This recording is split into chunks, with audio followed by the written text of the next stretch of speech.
البدع والأهواء، أهل البدع العقائدية وأهل البدع السياسية. نقول بيننا وبينكم السلف، بيننا وبينكم الكتب، كان فيقول البدع بيننا وبينكم. وأشهد أن محمدا عبده ورسوله. اللهم صل على محمد عبدك ورسولك وعلى آله وأصحابه أجمعين. Amma ba'd. Kita masuk ke muka surat yang ke-100 dari pelajaran adab di level yang ketiga. Ini hampir habis kah emang? Masya Allah ya. Baik. 100 belum. Qal ad-darsu tasi', pelajaran yang ke-9, ada ta'amuli ma'al hayawanat. Si ada suara ya, tapi tak tahu. Bismillahirrahmanirrahim. Mungkin tak stable ya. Ya, coba.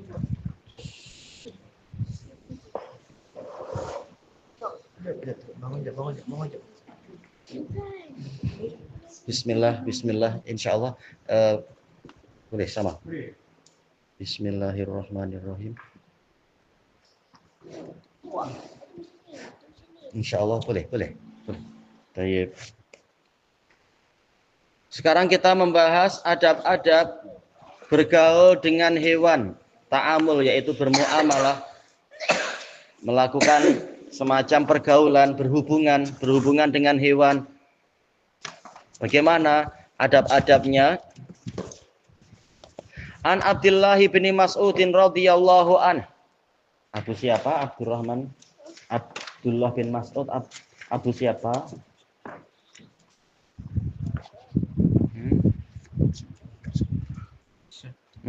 Harusnya sudah dengar ya?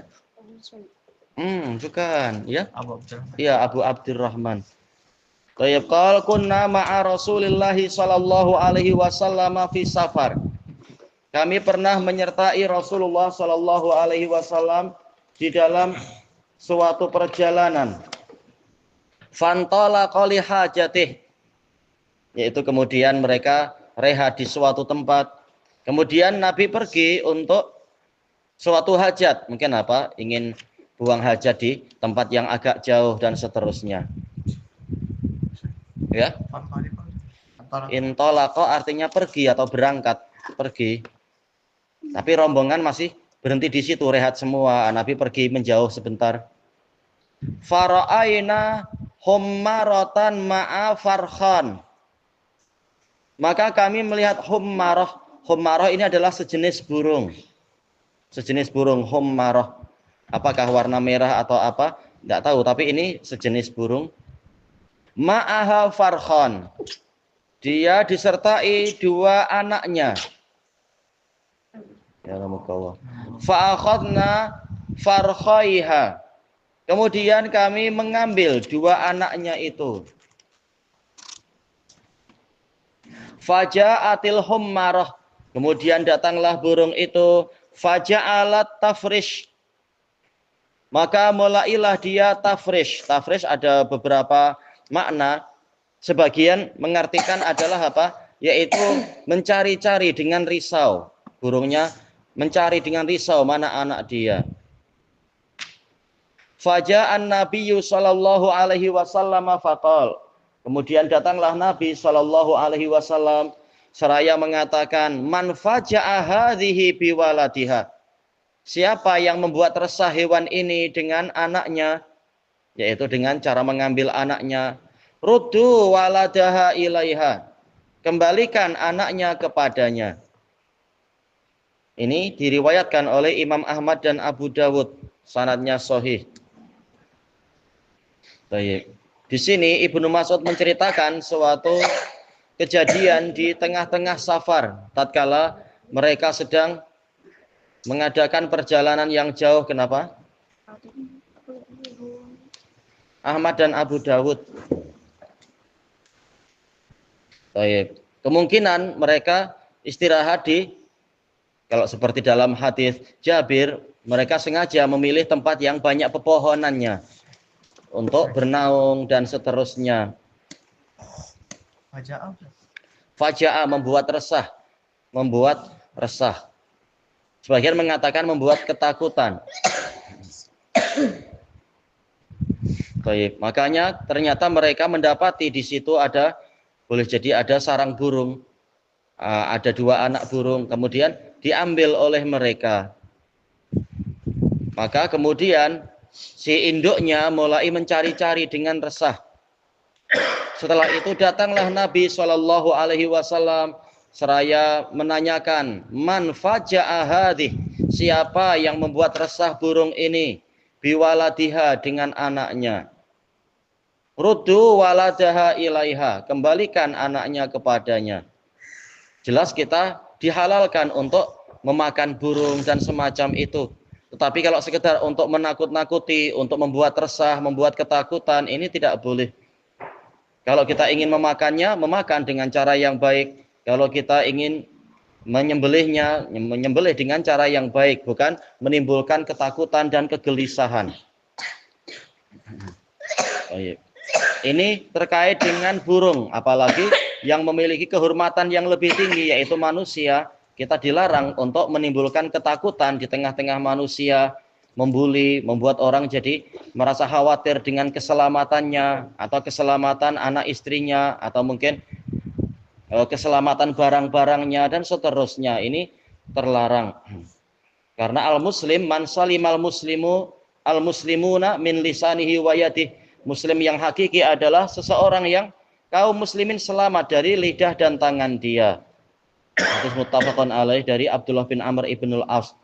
Tayyib, muslim sesuai dengan karakter namanya, yaitu kemana-mana dia pergi, dia mendatangkan keselamatan. Orang merasa aman, merasa tentram, tidak merasa resah dengan kehadiran dirinya. Muslim bukan teroris, bukan pengganas, pengacau, dan semacam itu. Kalau hewan saja dilindungi, apalagi manusia. Tayyib. Nastafidu minal hadis, kita ambil faedah dari hadis ini. Yambaghi lil muslim ayyarhamal hayawanat. Semestinya seorang muslim itu mengasihani hewan-hewan, wa yuhsina ilaiha, dan berbuat baik kepadanya. Apakah yang setelahnya? Tayyib. Membahas masalah apa ini? Yaitu membunuh cicak ya. Tayyib. Kalau terkait, ya kenapa? Menyayangi, mengasihani. Kalau terkait dengan masalah rahmat, seperti ada salah seorang sahabat mengatakan, ya Rasulullah, ini la adbahu syah wa ini la arhamuha. Wahai Rasulullah, sesungguhnya saya ini menyembelih kambing, tapi sungguh saya ini mengasihani dia. Maka Nabi mengatakan, asyatu in rahim taha rahimakallah. Kambing, kalau engkau menyayanginya, maka Allah juga akan menyayangimu. Bukan berarti dipeluk-peluk dan tidak dimakan kalau perlu, bukan begitu. Tapi kalau kita ingin menyembelihnya, menyembelih dengan cara yang baik. Dengan gimana cara menyembelih yang baik itu macam mana? Harus bagaimana? Pakai apa? Batu, hammer, gergaji, pisau-pisau yang macam mana? Iya, pakai pisau yang tajam, disembelih dengan cepat. Kalau kita mengasah pisau, diasah di mana? Kalau mengasah pisaunya, diasah di mana? Di hadapan mata dia atau tidak? Iya, mungkin di dalam rumah biar dia tidak melihatnya dan tidak boleh mengheret-heret dia dan seterusnya. Baik. Sebagaimana di dalam hadis siapa hadisnya ya? Syaddad bin Aus radhiyallahu an. Rasulullah Shallallahu alaihi wasallam mengatakan, innallaha kataba al-ihsana ala kulli syai'. Sesungguhnya Allah mewajibkan berbuat kebajikan terhadap segala sesuatu. Fa idza qataltum fa ahsinul qitlah. Jika kalian membunuh, maka bunuhlah dengan cara yang baik. Wa idza dzabhtum fa ahsinudz dzibhah. Jika kalian menyembelih, maka perbaguslah cara penyembelihannya, yaitu fal yuhidda ahadukum syafratah. Hendaknya salah seorang dari kalian menajamkan pisaunya itu, wal yurih dzabihatah, dan menenteramkan hewan yang dia sembelih. Intinya adalah kita tidak menyiksa dia. Ingin menyembelih, sembelih dengan cepat, dengan yang tajam, tanpa menimbulkan teror dan ketakutan. Yang kedua, yambaghi lil muslim alla yu'dhiya usyat tuyur. Semestinya seorang muslim tidak mengacau, Ush adalah sarang. Sarang dari burung. Kalau ingin makan, maka apa? Dengan cara yang baik. Kalau sekedar untuk main-main di lastik, biar telur-telur pecah, tapi tidak diniatkan untuk mencari rezeki dengan baik, ini tak boleh. Sekedar mengacau makhluk hidup, ini terlarang. Karena mereka semua adalah makhluk Allah dan mereka semua adalah makhluk yang bertasbih. Tak boleh dikacau, tidak boleh diganggu kecuali dengan niat yang benar. Baik. At-taqwim, penilaiannya. Yang pertama, hal tu'dzil hayawanati bi auladiha. Apakah Anda mengacau hewan-hewan dengan mengambil anaknya? Baik, jawabannya.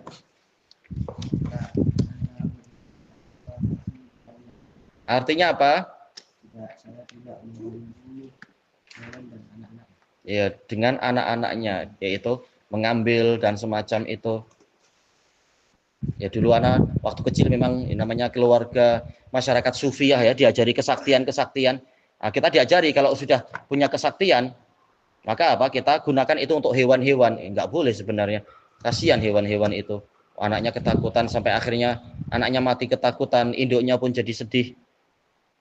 Ya jelas salah ya. Tapi jelas waktu itu anak belum balik. Cuma para kiainya yang sudah balik, jelas kiai sudah balik ya. Ngajarkan kesaktian, tapi bukan untuk melawan orang kafir, untuk melawan hewan. Tak boleh, kasihan hewan-hewan itu. Hewan unggas yang tidak bersalah. Ya jelas itu menimbulkan penyesalan. Diajari sufiah bukan untuk sayang pada sesama, tapi untuk jadi sombong. Na'udzubillah. Yang kedua, madza qala Rasulullah sallallahu alaihi wasallam liman akhadzal asafira min ushiha. Apa yang diucapkan oleh Rasulullah sallallahu alaihi wasallam kepada orang yang mengambil burung-burung kecil dari apa ini? Berarti dari sarangnya ya. Jawabannya apa? Man faja'a bihi biwaladiha ruddu waladaha ilaiha. Artinya apa? Siapa yang membuat resah burung ini dengan anak-anaknya, kembalikan anak-anaknya kepadanya. Tayyib. Membuat resah, membuat gelisah, membuat hewan-hewan jadi gundah karena anaknya. Hewan tentunya biasanya apa? Siap berkorban untuk anak-anaknya. Jelas sedih anaknya ditangkap macam itu. Ya?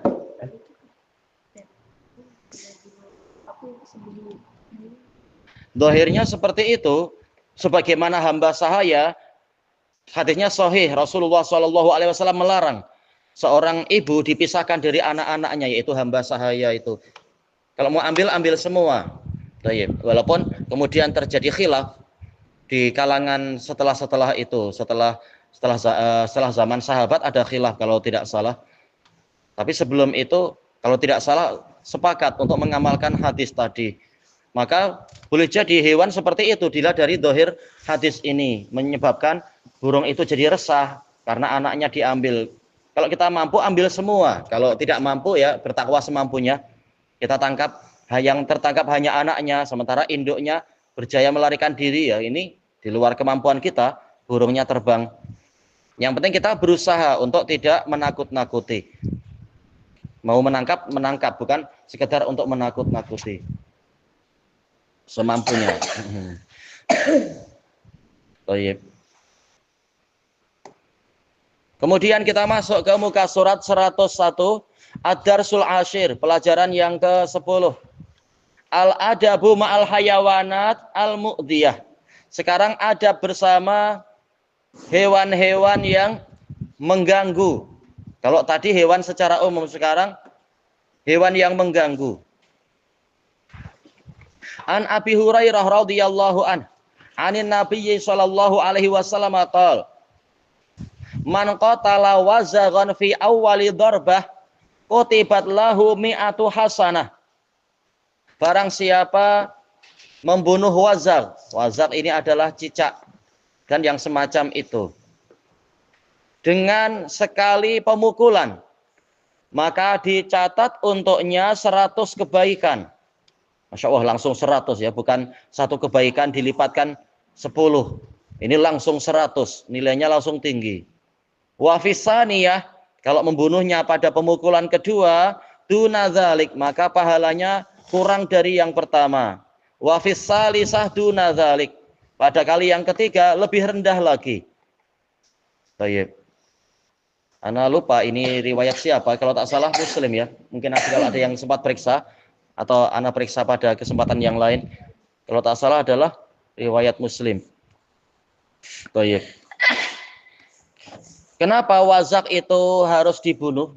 Kenapa wazak harus dibunuh? Karena cicak kenapa dibunuh? Waktu gua dia bunyi. Apa tadi? Dia bunyi waktu Nabi suruh mereka orang musyrikin. Ada sebagian riwayat tapi itu tidak sahih.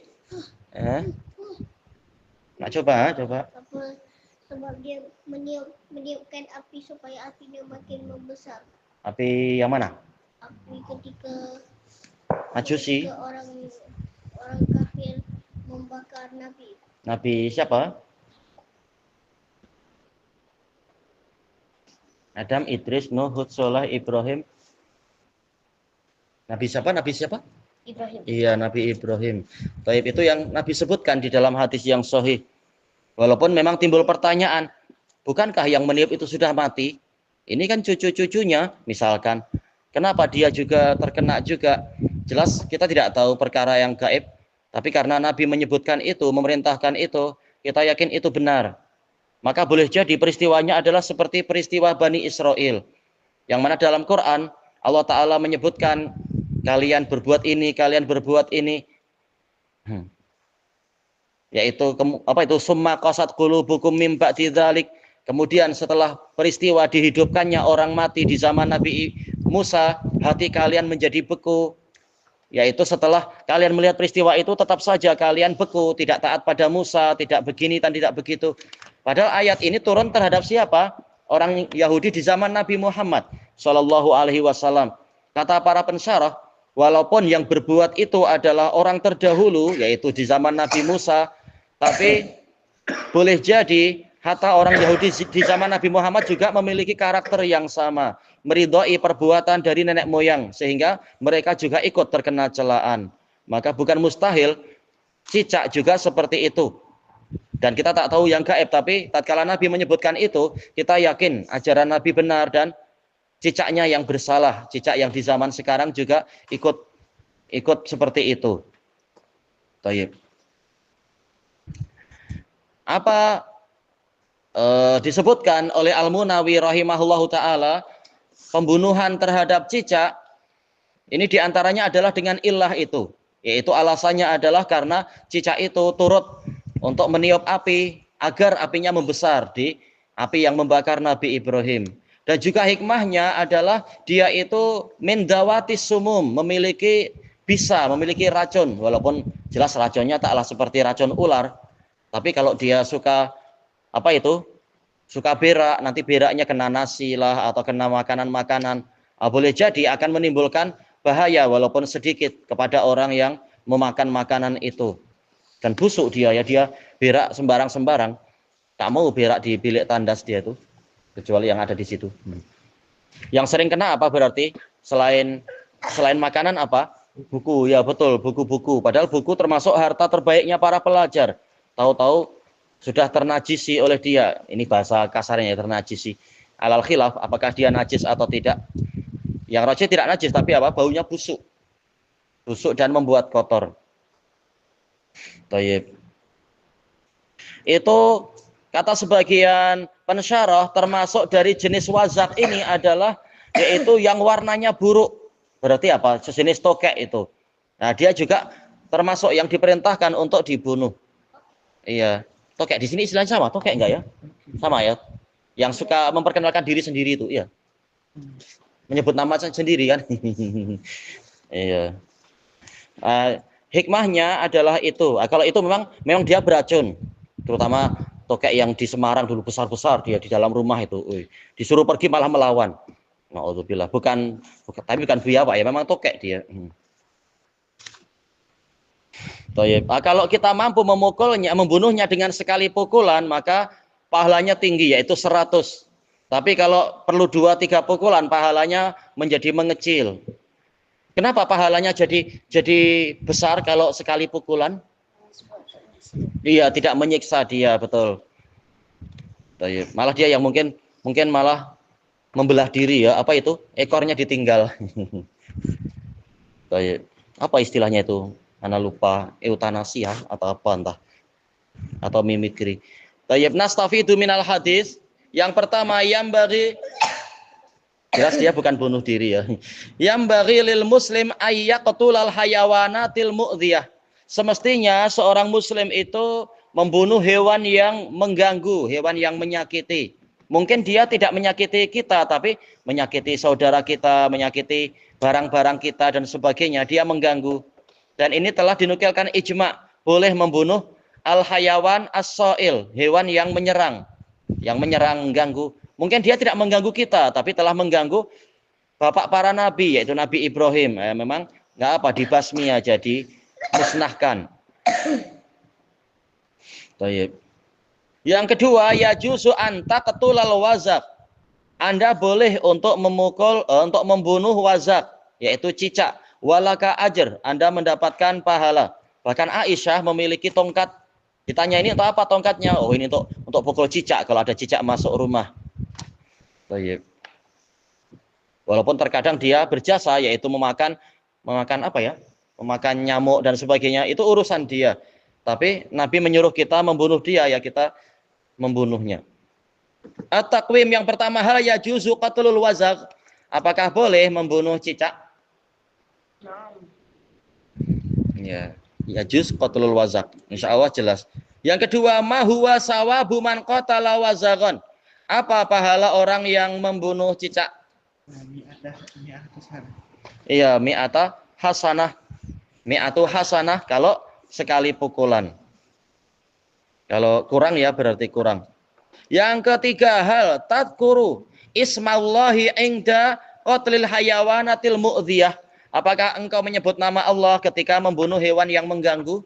Na'am, azkuru ismallah 'inda qatlil Baik.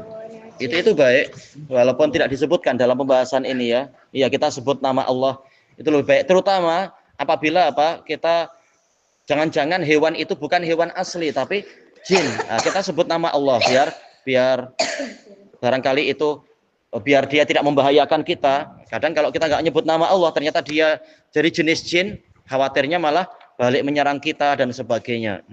Maka kita sebut nama Allah. Insya Allah itu akan mengalahkan makhluk-makhluk halus itu. Baik, ilahuna wallahu a'lam.